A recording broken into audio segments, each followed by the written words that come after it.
Swayam Prabha. Digital India. Educated India.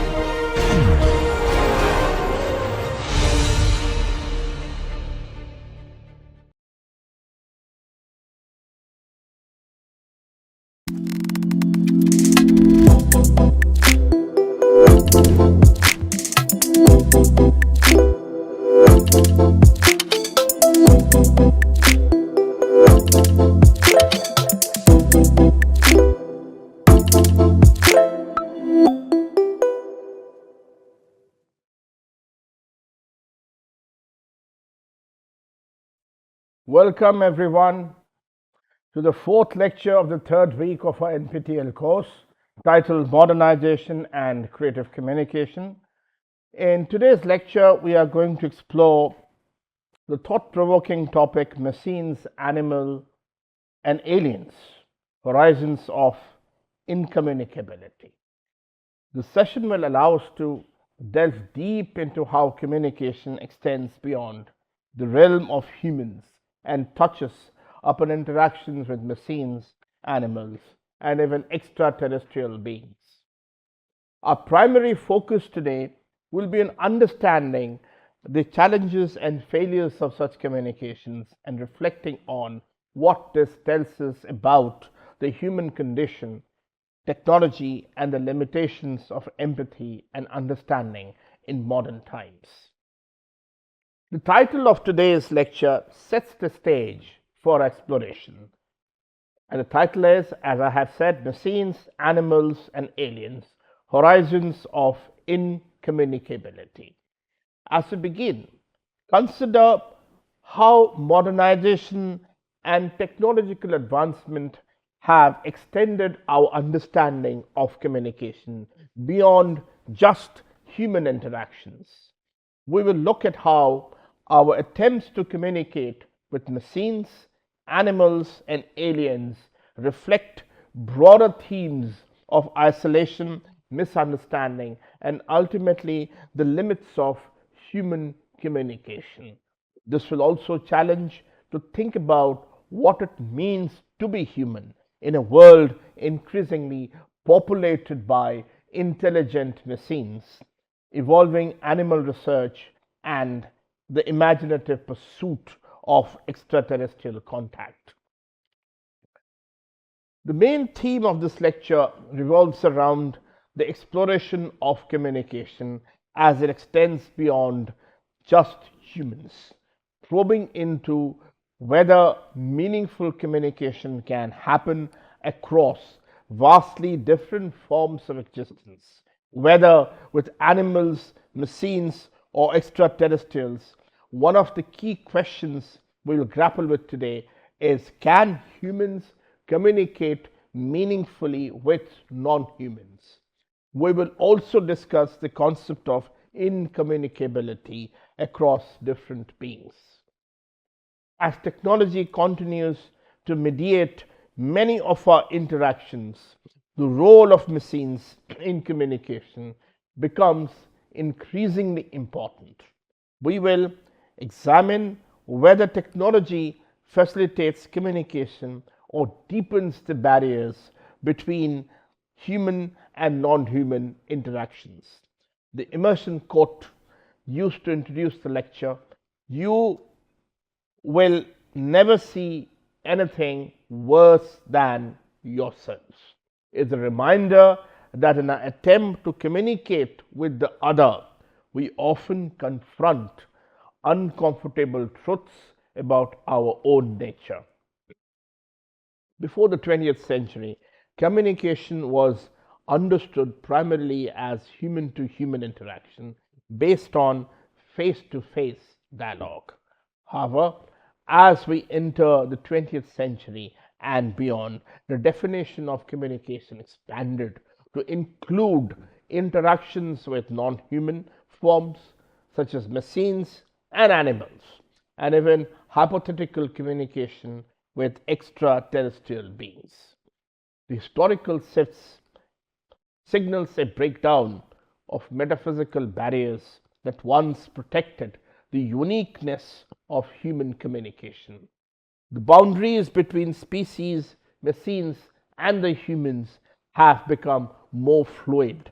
As a result, the notion of communication now involves not just language or thought, but also ability of humans to externalize themselves through media and technologies. With modernization, humans are increasingly externalized into these media forms, leading to new questions about the nature of communication and its role in shaping human identity. One of the key consequences of modern media is the disembodiment of communication.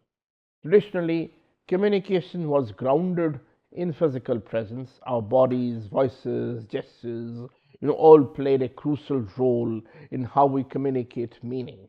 However, with the rise of telecommunication technologies such as the telephone, the internet, and digital media, communication has become increasingly disembodied. When we talk on the phone, for instance, we hear the person's voice, but we are essentially engaging with an acoustic effigy, a representation of their voice without their physical presence. Modernization has made possible for our faces, voices, and actions to become virtualized and spread across various media without our direct control. The physical body, once central to communication, is now becoming less relevant. This raises philosophical concerns about the integrity of individual identity when communication transcends physical form and how technology affects our sense of personhood. Humans have long harbored a desire to communicate with animals, a theme that has appeared throughout history. From ancient myths to modern scientific research, attempts to communicate with animals are not new. They can be seen in historical figures like Saint Francis, who was said to converse with animals, or in modern ethology, the study of animal behavior. The 19th century saw serious scientific efforts led by thinkers like Charles Darwin to explore animal behavior and communication. However, such attempts often fall prey to anthropomorphism, the projection of human traits and emotions into animals. A classic example of this is Clever Hans, a horse believed to perform arithmetic who turned out to be responding to subtle human cues rather than solving mathematical problems. This case illustrates how easily miscommunication can occur when humans impose their understandings onto animals. Philosophically, Wittgenstein observation, if a lion could speak, we couldn't understand him, captures the difficulty of meaningful communication between species that experience the world in fundamentally different ways. Even when animals exhibit signs of intelligence, the life experiences are so different from ours that genuine communication often remains elusive. Now, there's a Cartesian divide, between humans and machines and animals. Okay, now Descartes, as you know, was a central figure in creating a divide between the non-human entities like machines and animals. For Descartes, humans were unique in the ability to reason and communicate through speech, whereas animals and machines were viewed as autonomous beings that could perform tasks but lacked true thought or language. Descartes proposed two tests to distinguish humans from machines and animals. The first test was responsiveness in dialogue. He argued that even the most intelligent humans could respond meaningfully in conversation, while machines and animals could only mimic responses without understanding. The second test was versatility of action.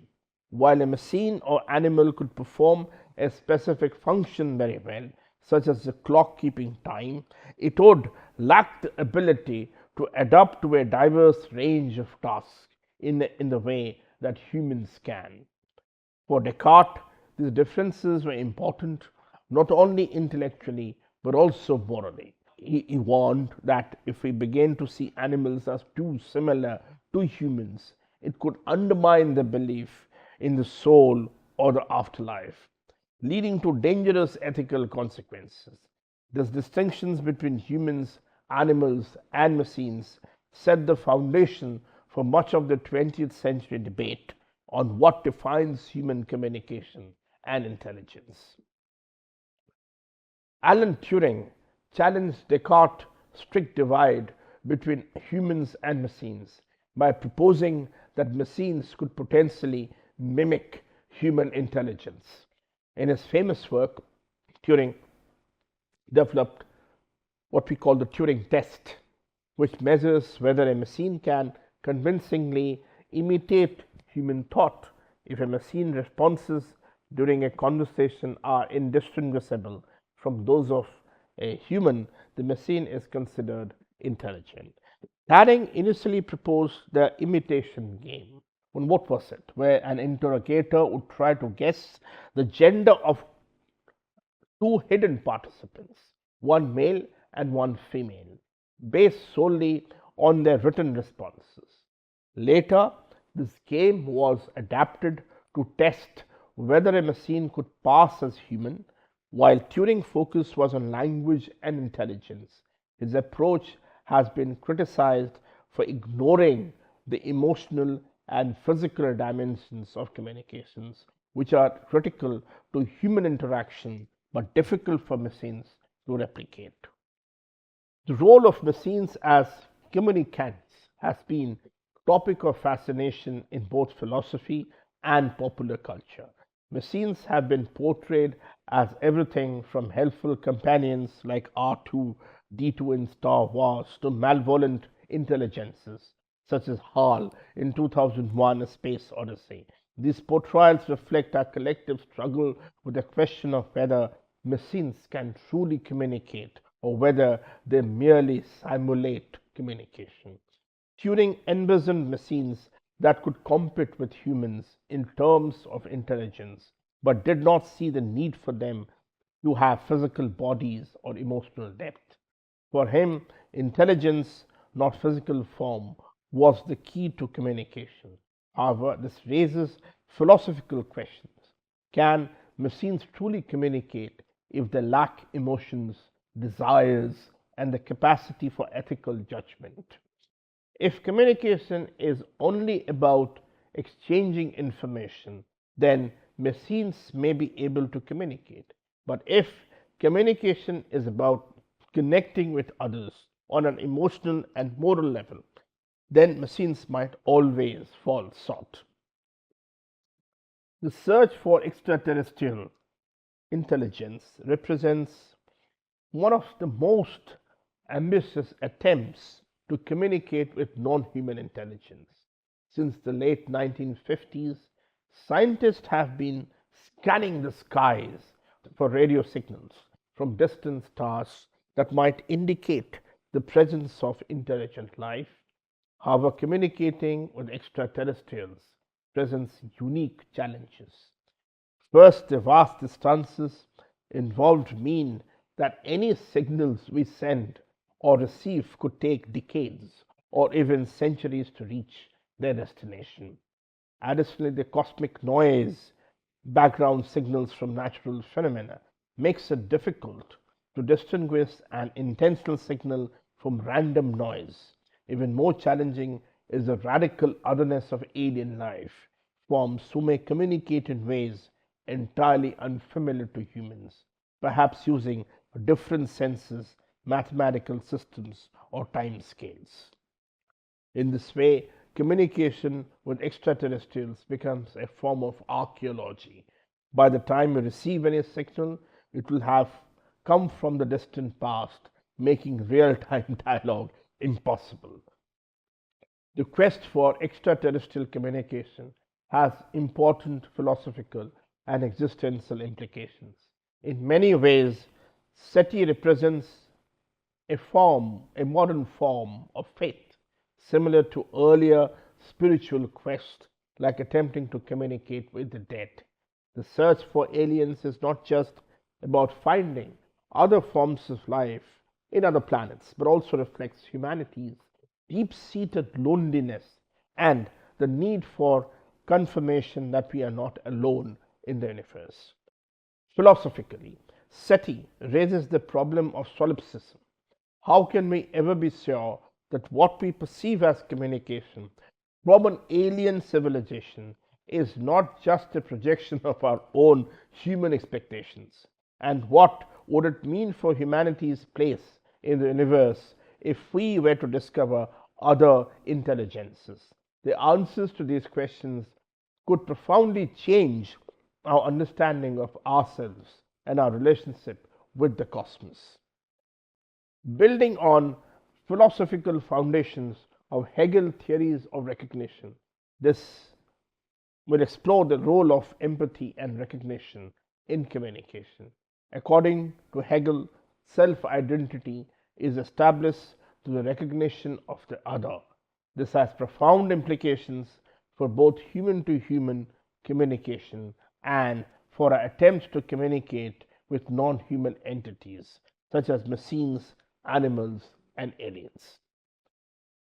Can humans extend empathy to beings that are radically different from ourselves? And what are the limits of our capacity for empathy? These questions not only relate to communication theory, but also to broader political debates about otherness, including issues of race, gender, and marginalization in human society.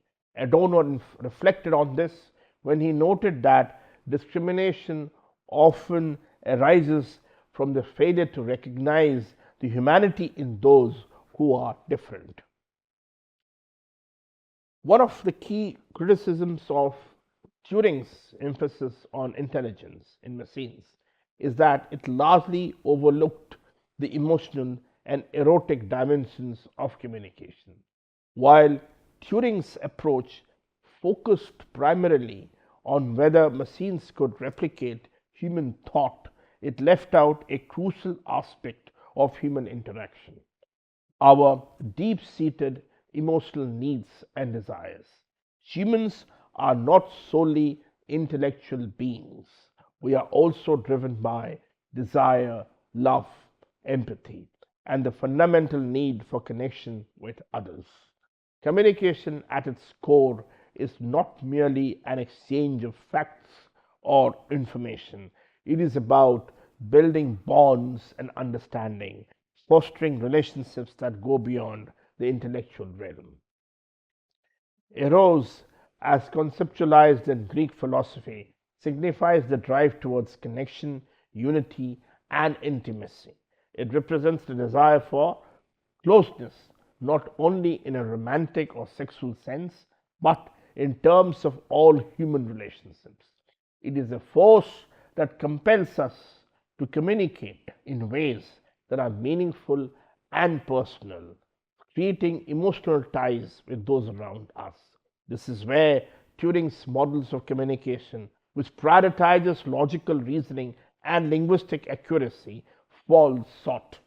In his vision, a machine may pass the Turing test by imitating human responses, but it would still be fundamentally disconnected from the emotional experiences that shape those responses. The absence of emotions or desires in machines raises a critical question: can machines ever engage in truly meaningful communication? If a machine can replicate intellectual exchanges but lacks the emotional framework necessary for empathy, can it understand or respond to the needs of the person it is communicating with? This touches upon the very essence of what it means for communication to be authentic. Without the capacity to feel, desire, or experience love, machines can replicate patterns of speech or behavior, but they may never be able to establish the deep emotional resonance that human communication often requires. This leads us to important ethical questions. In a world where machines are becoming increasingly integrated into human lives through artificial intelligence, robotics, and other technologies, how do we assess their role in our emotional and moral worlds? Can we trust machines to make decisions that affect our lives in emotional or ethical context? Can an AI, for example, make moral judgments that reflect human values and empathy, or will it remain an objective but emotionally sterile entity, unable to grasp the nuance of human emotions or ethical dilemmas? These questions prompt us to examine the moral implications of integrating machines into areas traditionally reserved for human interactions, such as caregiving, teaching, and even companionship. As we continue to develop machines that are capable of more complex interactions, it becomes essential to ask, what does it mean to trust a machine with something as inherently human as empathy or love?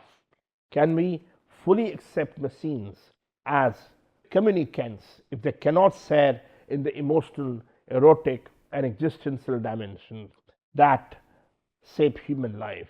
In many ways, these questions challenge us to reconsider the role of machines not just as tools of intellect, but as potential partners in the realm of human emotional and moral experience. Now, in the 19th century, a fascinating cultural and technological phenomenon emerged, which is called spiritualism, in which people used early communication technologies like telegraphs and radios to attempt communication with the dead. This practice was rooted in the belief that the dead could still interact with the living through these technological mediums. Spiritualists use these technologies to bridge the divide between the living and the spiritual realm, hoping that they could receive messages, signs, or even direct communication from those who had passed away.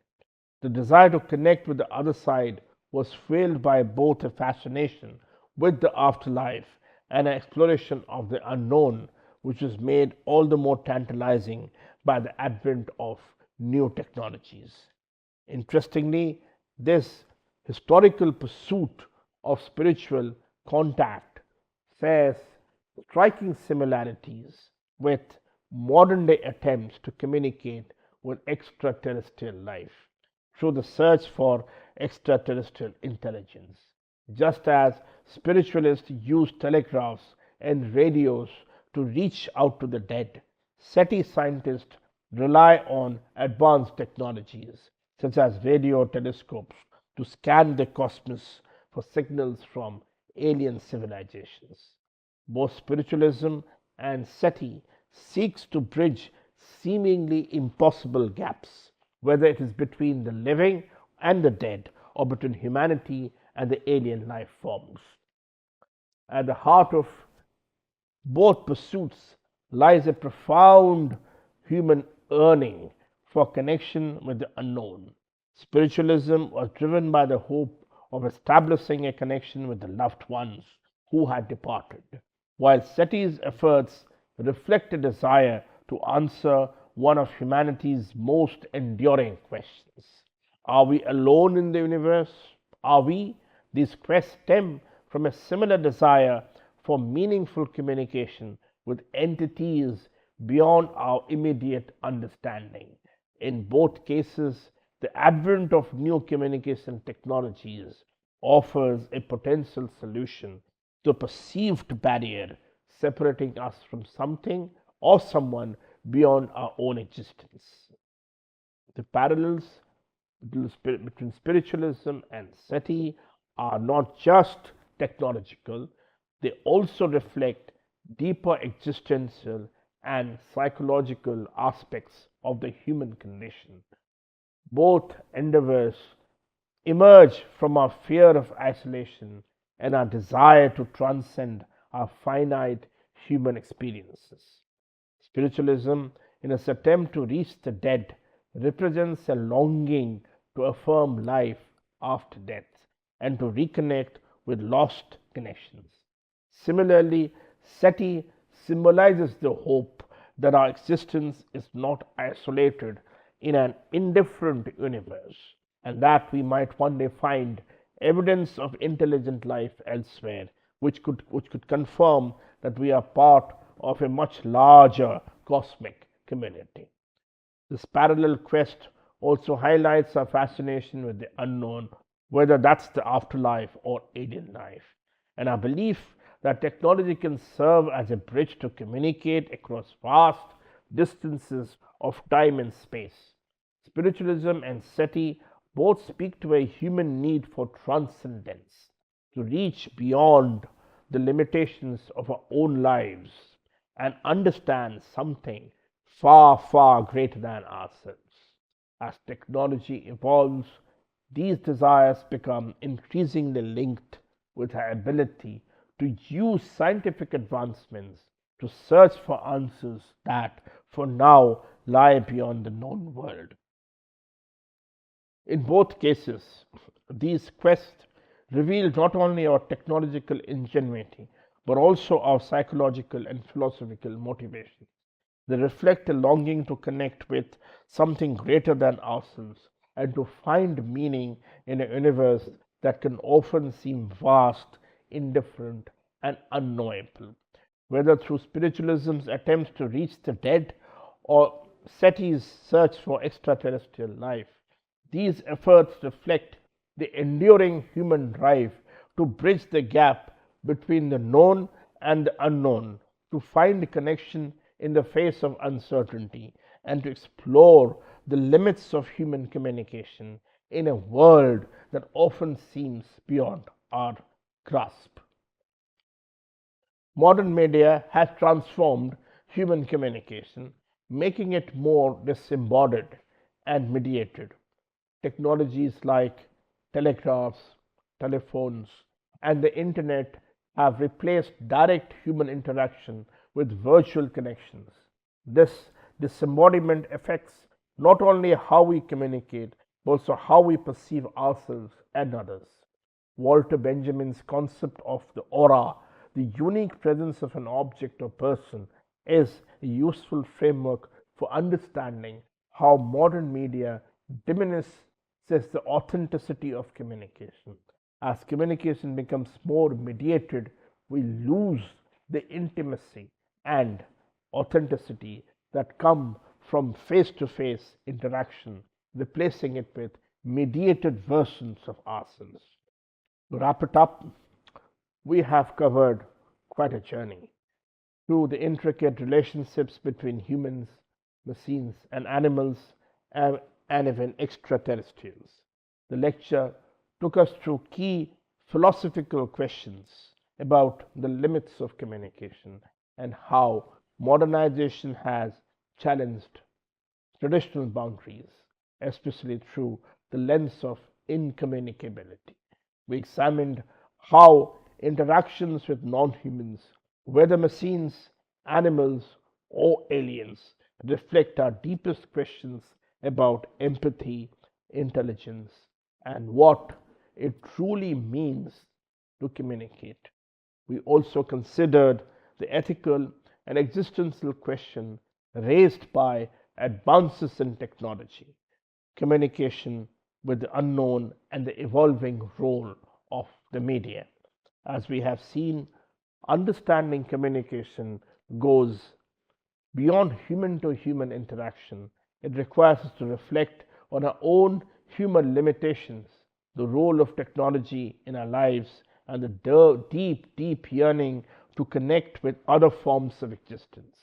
These concepts are essential as we think critically about modernization and its impact on communication today. Thank you all for your attention and engagement throughout this session. I hope today's lecture has inspired you to reflect on the boundaries of communication and the roles machines, animals, and even extraterrestrials play in shaping our understanding of the world. Please feel free to bring any questions or thoughts to our next class. I look forward to our continued exploration of modernization and creative communication in future discussion.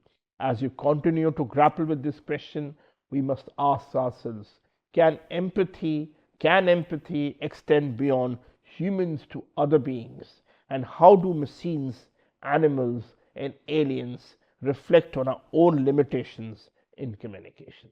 Thank you.